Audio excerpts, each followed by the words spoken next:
For I conclude that the enemy is not lipstick, but guilt itself. We deserve lipstick, if we want it. And free speech. We deserve to be sexual. And serious. Or whatever we please. We are entitled to wear cowboy boots to our own revolution. Naomi Wolf. Greetings, mortals, and a capital day to you all. I'm your host Simon, and I'm welcoming you back to the Library of Gnosis. Now, I am obviously a man, so I can't claim to speak for women, but in today's video, I will be examining the archetype of the Dark Mother. The Dark Mother archetype delves into the shadows, embodying both the destructive and transformative forces inherent in the cycle of life. The Dark Mother archetype finds its roots in diverse mythological traditions, where deities with dualistic qualities epitomize the complex interplay between creation and destruction. In Hindu mythology, Kali, the fearsome goddess, is both a nurturing mother and a formidable destroyer of evil forces. The Dark Mother archetype, according to Jung, represents the suppressed and often neglected aspects of the feminine, symbolizing the transformative and regenerative powers residing within the unconscious. In the esoteric, women represents the negative, the submissive and receptive. In some mythologies, the Dark Mother represents the chaos and womb of infinite possibilities that existed before the creation of the world. This archetype is particularly potent and challenging for men, as the mother figure, traditionally seen as a source of trust and nurturing, can also harbor destructive qualities. In Judaic mythology, Lilith was said to be a woman born to be the consort of Adam. In the Zohar Leviticus 19a, she is described as a hot, fiery female who first cohabitated with man.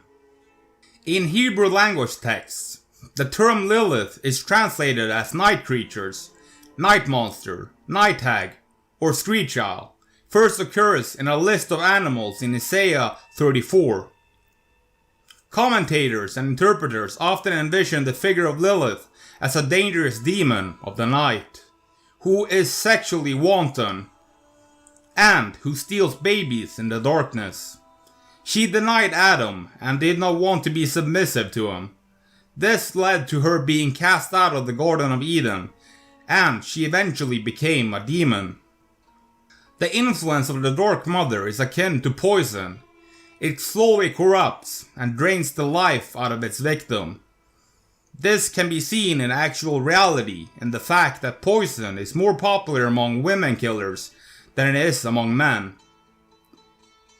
The evil queen from the fairy tale Snow White perfectly embodies the archetype of the Dark Mother. The evil queen is the stepmother of Snow White. She was an exceptionally vain woman who possessed a magical mirror. Every day she would ask the mirror, "Mirror, mirror on the wall, who is the fairest one of all?" The mirror always responded that the queen was the fairest in the kingdom. However, as Snow White grew older, the mirror began to reveal that Snow White had surpassed the queen in beauty. Consumed by envy, the evil queen plotted to eliminate Snow White. She ordered the huntsman to take Snow White into the forest and kill her. The huntsman, however, could not bring himself to harm the innocent princess, and instead let her go, warning her to flee deep into the woods and never return. Lost and frightened, Snow White wandered through the dark forest until she stumbled upon a small cottage. It belonged to 7 dwarves, who, charmed by her beauty and innocence, allowed her to stay with them.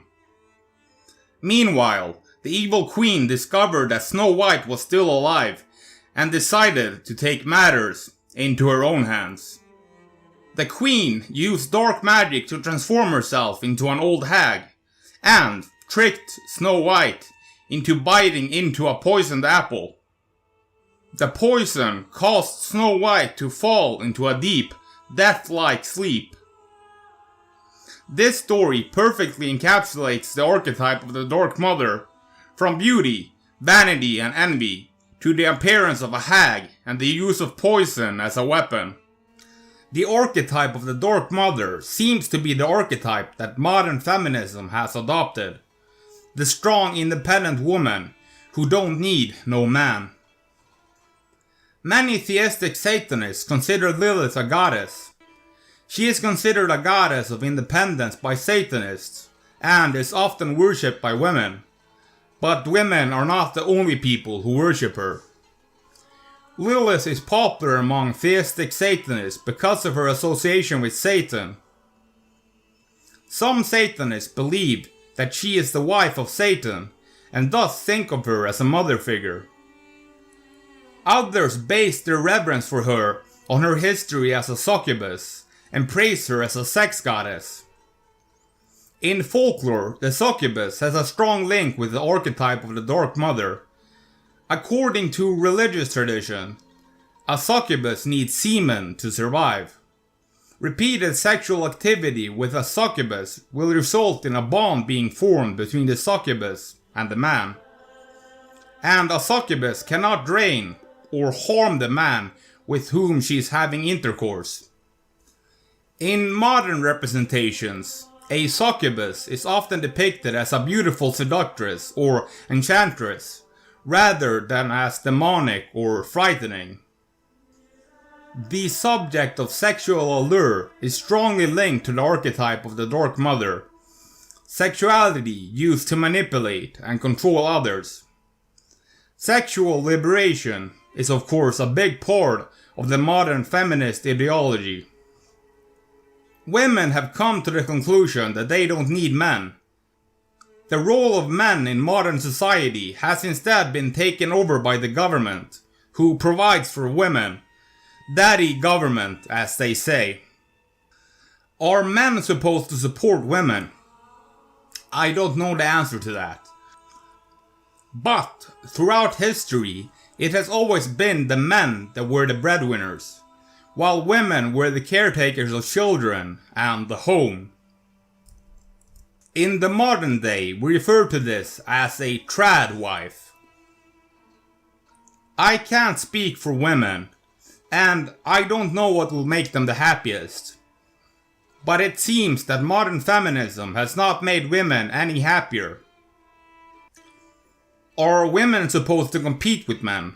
Or are they supposed to complement men? Scripture seems to imply that women are supposed to be submissive to men. One leads and the other follows, just like in dancing. Scripture has a very negative view of the Dark Mother, seeing her as wicked and satanic. The Dark Mother is a complex archetype, embodying both the light and the dark. The problem of the Dark Mother really comes from the segregation of the shadow aspect of the female psyche. The concept of the Dark Mother serves as a valuable lesson on the corrupting influence of beauty, and the potential dangers linked to manipulation and sexuality. Now I want to thank you for watching.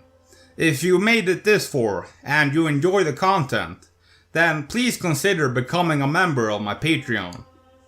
I will see you in the next broadcast, mortals.